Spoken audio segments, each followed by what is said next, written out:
Hello, good morning ആൾ. ഇന്ന് നമുക്ക് നെയ്യ് ഉണ്ടാക്കിയാലോ? എല്ലാവർക്കും അറിയാമല്ലോ, നെയ്യാണ് പാൽപ്പാട നെയ്യ് ഉണ്ടാക്കാൻ എല്ലാവർക്കും അറിയാമല്ലോ അല്ലേ?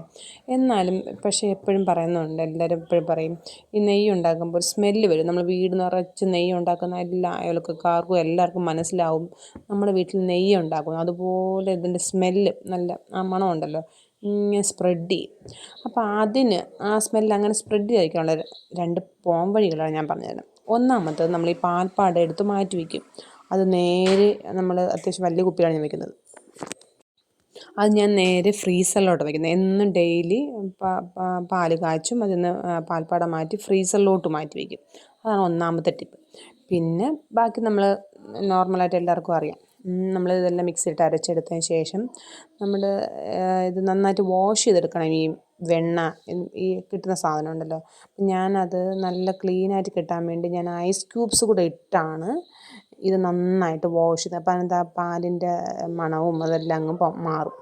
ഇത് നല്ല ഉരുണ്ട് നമുക്ക് കിട്ടുകയും ചെയ്യും. നമുക്ക് എടുക്കാനും ഒക്കെ നല്ല എളുപ്പമാണ്. ഈ ഐസ് ക്യൂബ്സിനകത്ത് ഇത് തണുത്ത വെള്ളത്തിൽ ഇട്ട് വയ്ക്കുകയാണെങ്കിൽ നമുക്കത് എടുക്കാനും ഒക്കെ നമ്മളെ കയ്യിലൊന്നും പറ്റിപ്പിടിക്കുകയോ ഒന്നും ചെയ്യത്തില്ല, തവിയിലൊന്നും പറ്റിപ്പിടിക്കുകയോ ഒന്നും ചെയ്യത്തില്ല. അടുത്ത മൂന്നാമത്തെ ടിപ്പെന്ന് പറഞ്ഞത്, ഇത് നമ്മൾ ഗ്യാസ് സ്റ്റൗവിൽ വയ്ക്കുമല്ലോ, അപ്പോൾ കുറച്ച് ഉലുവാപ്പൊടിയും കൂടെ ഇതിനകത്ത് സ്പ്രെഡ് ചെയ്ത് കൊടുത്താൽ മതി. ഇത്രയും 3 കാര്യങ്ങൾ നിങ്ങൾ ചെയ്താൽ മതി. നിങ്ങൾ വെണ്ണ ഉണ്ടാക്കുന്ന കാര്യം നിങ്ങൾ തൊട്ടടുത്ത് റൂമിൽ ഇരിക്കുന്ന ആരും പോലും അറിയത്തില്ല. അതുപോലെ ഒരു മണവും ഇല്ലാതെ, നെയ്യുടെ മണം കാണും, അല്ലാതെ ഇങ്ങനെ നമ്മളിങ്ങനെ ഈ നെയ്യ് ഉണ്ടാക്കുന്ന സമയത്തൊരു വല്ലാത്തൊരു സ്മെല്ലുണ്ടല്ലോ, ആ ഒരു സ്മെല്ല് മാറിക്കിട്ടും. അപ്പം ഈ ഞാൻ പറഞ്ഞ ഈ ടിപ്സ് എല്ലാവരും ഒന്ന് ട്രൈ ചെയ്ത് നോക്കണേ. നെയ്യ് ഉണ്ടാക്കാൻ എല്ലാവർക്കും നന്നായിട്ട് അറിയാമെന്ന് എനിക്കറിയാം. ഓക്കെ, അതിനെക്കുറിച്ചൊന്നും ഞാൻ പറയുന്നില്ല. ഇങ്ങനെ എണ്ണ തെളിഞ്ഞ് വരുന്നവരെ നമ്മളിങ്ങനെ ഇതിങ്ങനെ നല്ലോണം കൈയെടുക്കാതെ ഇളക്കിക്കൊണ്ടിരിക്കണം. കുറച്ച് കഴിയുമ്പോൾ ഈ അകത്ത് കിടക്കുന്ന ഇങ്ങനെ ഈ സാധനങ്ങളെല്ലാം ബ്രൗൺ കളറാവും. അതാണ് അതിൻ്റെ പാകമെന്ന് പറഞ്ഞത്. ഇപ്പോൾ അതെല്ലാം അല്ല പാല് പിരിഞ്ഞ പോലെ വന്നിട്ടുണ്ട്. ഇതിങ്ങനെ നല്ല ക്രിസ്പി ആയിട്ട് ഇങ്ങനെ ബ്രൗൺ കളറായി തുടങ്ങിയില്ല, ആവാറായി.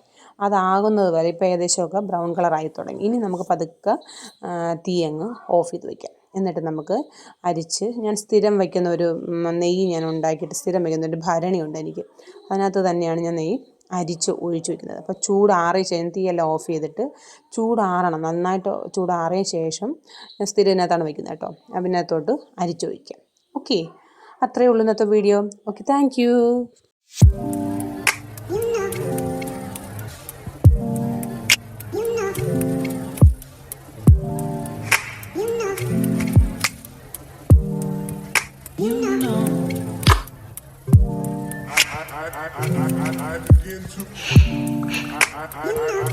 I begin to